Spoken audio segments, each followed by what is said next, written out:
कानपुर, नागपुर, उदयपुर, जयपुर, जोधपुर, जबलपुर, रायपुर, ये सारे हमारे देश के बड़े शहरों के नाम हैं। इनमें एक चीज कॉमन है, पुर। अभी रुकिए, एक और सूची देता हूं। इलाहाबाद, गाजियाबाद, हैदराबाद, फर्रुखाबाद, मुरादाबाद, अहमदाबाद, फिरोजाबाद।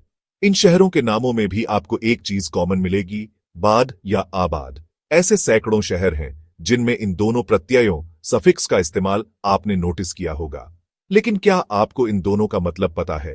आज के इस वीडियो में मैं आपको इन दोनों शब्दों या प्रत्ययों का अर्थ बताऊंगा, साथ ही एक और शब्द का मतलब भी समझाऊंगा। यह शब्द वीडियो के अंत में आएगा और एक सरप्राइज फैक्ट होगा, या यूं कहें कि बोनस फैक्ट। तो वीडियो को अंत तक जरूर देखें। अपना इतिहास नहीं जानोगे तो खुद को कैसे पहचानोगे? पुर का अर्थ पुर संस्कृत का शब्द है, जिसका मतलब होता है किला। इस शब्द का जिक्र हमें ऋग्वेद में मिलता है, जिसे भारत का सबसे प्राचीन ग्रंथ माना जाता है। ऋग्वेद में पुर उन जगहों के लिए इस्तेमाल होता था जो या तो कोई शहर थे या फिर किले। सोचिए, यह शब्द कितना पुराना है।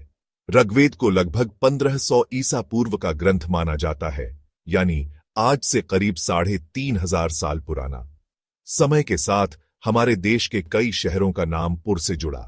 प्राचीन काल में, जैसे महाभारत काल के हस्तिनापुर में पुर शब्द का इस्तेमाल हुआ, मध्यकालीन भारत में भी यह परंपरा जारी रही। जब किसी राजा ने कोई नया शहर बसाया तो अक्सर अपने नाम के साथ पुर जोड़ दिया। उदाहरण के लिए, राजा जयसिंह ने जयपुर बसाया तो उसका नाम जयपुर पड़ा।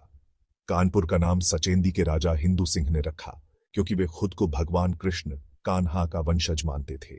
आबाद का अर्थ अब सवाल आता है कि शहरों के नाम में आबाद क्यों जुड़ा होता है, जैसे इलाहाबाद, मुरादाबाद, हैदराबाद, इस्लामाबाद आदि।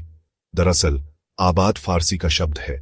इसमें आप का मतलब है पानी, तो आबाद का मतलब हुआ ऐसी जगह जहां पानी उपलब्ध हो, पानी की मौजूदगी से खेती हो सके और वह जगह रहने के लिए उपयुक्त हो।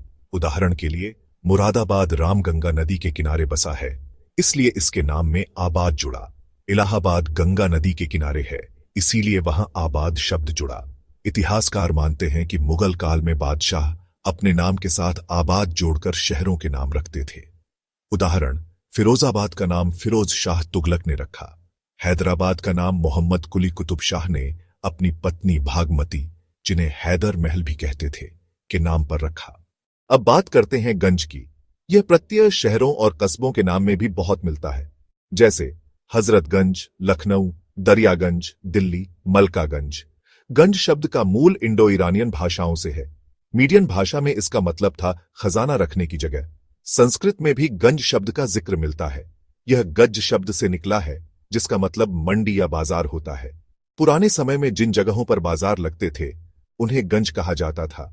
उदाहरण, दरियागंज दिल्ली, दरिया यानी यमुना नदी के किनारे बाजार लगता था। डिप्टीगंज सदर बाजार दिल्ली, यहां आज भी बर्तनों का बाजार लगता है। तो दोस्तों, आज आपने जाना पुर का अर्थ किला, आबाद का अर्थ पानी की उपलब्धता वाली जगह, गंज का अर्थ बाजार या भीड़भाड़ वाला इलाका। अगर आपके शहर के नाम में पुर, आबाद या गंज आता है तो कमेंट में हमें जरूर बताएं। वीडियो को लाइक और शेयर करना ना भूलें और ऐसी दिलचस्प कहानियों के लिए जीके एडे को सब्सक्राइब करें। धन्यवाद।